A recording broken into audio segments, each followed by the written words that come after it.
السلام عليكم ورحمة الله تعالى وبركاته. سو dhawaad saaxiibada qiimaha iyo qadarinta mudane ku xiran janaalka walaalaha family. waa mar kale muuqaal cusub aan idinkaga diyaarinay musalsalka walaalaha maxaa ka cusub sidoo kale maxaa soo kusoo kordhay. daawada hadii ay markii koobaad ee soo booqatay janaalka walaalaha family, subscribe inoo saar, sidoo kale muuqaalkaani like inoo saar. waa mahadsantahay intaa kadib ee soo dhawow. samadi ognahay baa maalintii u dambeysay waxaan daawanay xalqadii 64 ayaanu daawanay, waxaana hadda nagu soo wajahan xalqadii 60aad oo laga soo bandhigay goos aad iyo aad u xiiso badan. inkastoo xalqadii u dambeysay 64 aysan xiiso saasa aysan lahayn, balse waxay la tahay xalqada soo socota in ay ka xiiso badan tahay. gooska waxaan ku aragnay waxyaalo cajiiba. sidoo kale muuqaalkan insha Allah taala waxaan idin wadaagina macluumaadadii u dambeeyay ee musalsalka walaalaha. waa tahay ugu horeyntii balhan ka bilowno Duruki Asiye maxaa ku dhacay. horta gabadhii Asiye ahayd basaan xalqadii u dambeysay ku soo aragnay, waxaa loo soo bandhigay in ay lacag qaadato, isla markaana islaantii Sheval ahayd ayaa u soo bandhigtay in lacagtan qaadato, isla markaana ay iskaga fogaadaan magaaladan ay hadda ku nool yihiin oo nolol cusub ku bilowdaan, guri cusub ay ku kareystaan, iskuulkan xitaa in iskaga tagaan ayay rabtay Sheval oo Istanbul dhan ba iskaga tagaan, magaalo kale iska tagaan. balse Asiye waa ka diiday. ha ka diida ma xumee, Duruk ayaa Asiye la soo hadlaya isagoo ku dhahaya Sarbi iyo Cumar iyo isdagaali doona. Asiye oo waqtigaasi dawaarlaha joogtay oo dawaarlaha shaqo cusub ka bilowday ayaa shaqadii si degdeg uga soo baxaysa si Cumar xaaladiisa u ogaato, isla markaana ay u kala celiso Sarbi iyo Cumar. way ku guuleysanaysaa in ay meesha gaadho Cumar iyo Sarbi oo wali isdagaalin, wayna kala celinaysaa. balse Cumar ayaa halkaasi ka dhawaajiyay in uu ka argudan doono Sarbi, isla markaana uu sidan ku joogsan doonin, mar uuna uu gacan la aadi doono ninkan lagu magacaabo Sarbi. Asiye hadallada Cumar waqtigaasi sheegay moral jab ayay ka qaadaysaa, waxayna go'aansanaysaa bacala kulli xaal marka u dambaysa in ay Sheval bandhigeedii ay qaadato oo lacagtii u doonato, magaaladana ay iskaga fogaadaan, yacni si Cumar xaaladiisa ay wanaagsanaato. waxay tiri say Duruk iyadoo Duruk la hadlaysa ayaa xalqadii u dambeysay waxay tiri Asiye ugu horeyntii waxaan waayay hooyadeeda, aad ayaan uga naxay. mar labaadkii waxaan waayay aabahayga, naxdin kale ay ugu noqotay. mar saddexaadna waxaan waayay walaalkayga Qadiir,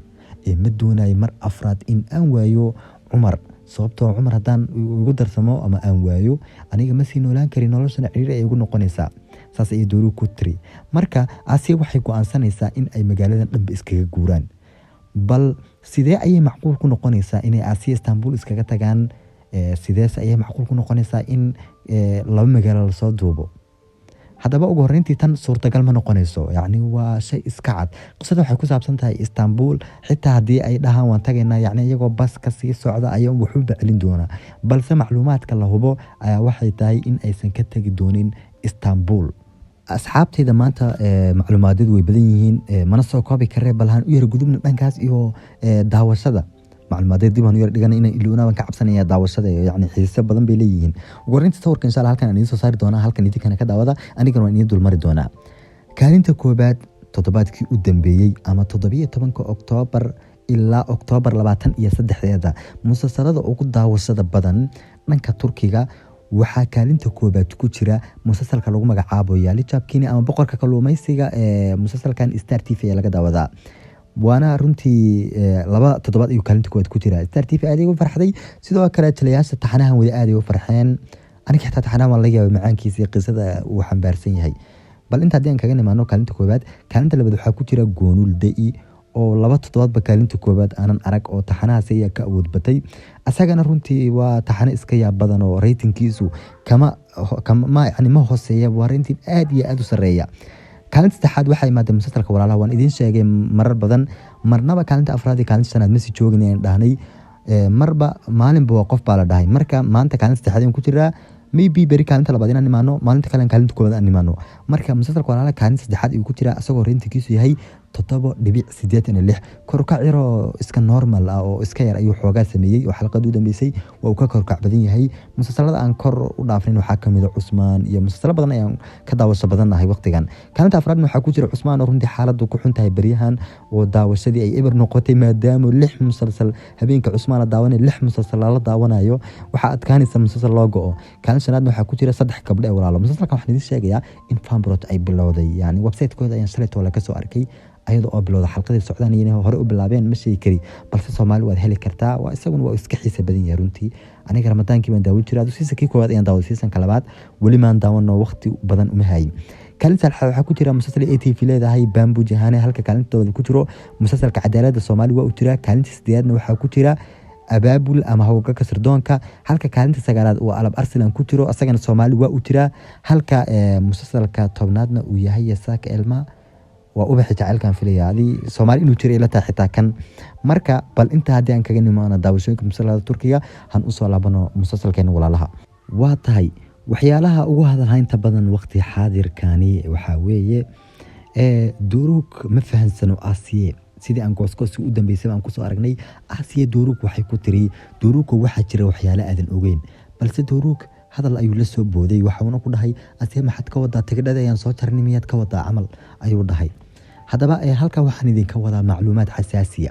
ugu horeyntii waxa la leeyahay duruug waxa uu maqlayaa wada sheekaysanayaan Aasiya iyo IBK isla markaana Aasiya ay ku leedahay IBK anaga Istanbul iskaga tagnaa rabnaa marka sikadiisa ayuu duruug su'aasha Aasiya wadiiyay Aasiya sikadiisa ay hadalkaasi u tiri duruug waxyaalaha ogeyn ba jira marka Aasiya waxay rabtaa in magaalada iskaga tagto oo Istanbul iskaga tagaan sidoo kale Safegi way u sheegtay in ay lacagta ka soo qaadatay Sheewal sidoo kale ay Sheewal u hanjabayso leedahay magaalada iskaga taga lacagtan qaata Sheewal Safegina arinkaasi runtii waaba iskaga faraxday oo maysan diidin isla markaana waxayba go'aansatay in iyadu xitaa ay ku raacdo arinkaas oo Istanbul dhan iskaga tagaan horta runtii Istanbul inay ka tageen lama hubo balse waxa la leeyahay xaafadaha oo kaliya ay ka guuri doonaan laakiin iskuulka horta sinaba kaga ma tagayaan sababtoo ah iskuulka waa meesha ugu xiisaha badan musalsalka walaalaha musalsalkana qayb kamid ah qisada waxa ku saabsan tahay iskuulka badina marka la eego xalqada iskuulka la joogo ama iskuulka aad loogu duubayo daawashadu runtii korkac waa ku timaada dhankii YouTube noqotay meelo badan ba marka Umar iskuulka sida dhibka kaga ma tagayo balse waa yani wax la soo dirsay oo kaliya waaye runtii dadka intooda badan waxay isweydiinayaan Aasiya qaabkay lacagta u celin doonto waan ognahay inaysan meeshan ka taginin bal qaabkay lacagta u celin doonto ugu celin doonto Sheewal hadaba mid kale ayaa jirto idin xiisa badan oo gooskoska ku aragnay midaasina waxa weeye Shengul waxay la yaabtay muxuu yahay san u hal mar u joogno Shengul tirasida yani sida maxad ka wadiinsan camal oo kale indhahana way taagtay sidoo kale daarada iyo fadhiday hadaba halkan laba ereyaan ka dhahaynaa Shengul ugu horeyntii mar haday daarada fadhido waxa kaliya arki karto waxa weeye albaabka qofka soo galaya iyo sidoo kale xerada moorada ama moorada xirdigaaga qofka ka baxaya moorada ama xirdigaaga yani Turkida waxay dhahan comestic alqan yani macnooyin badan ayuu leeyahay marka alqan waa Carabi iyagana comestic ay dhahaan marka ani ariga Soomaali aan hadan u eego waa xirdigaag oo kaliya bas laakiin astaan waxay tiraadeen afliya moorada ay tiraada marka waad fahmi kartiin kulli Shengul labada meel oo kaliya arkaysa marka Shengul taloma waxay aragtay Aasiya iyo Umar iyo dayaxna alaabtooda intay aruursadeen meesha ka tagay talow aragtay waa waxyaalaha aad kala soo wadiinayo marka asxaabtayda hadii aan hadalka idin soo koobo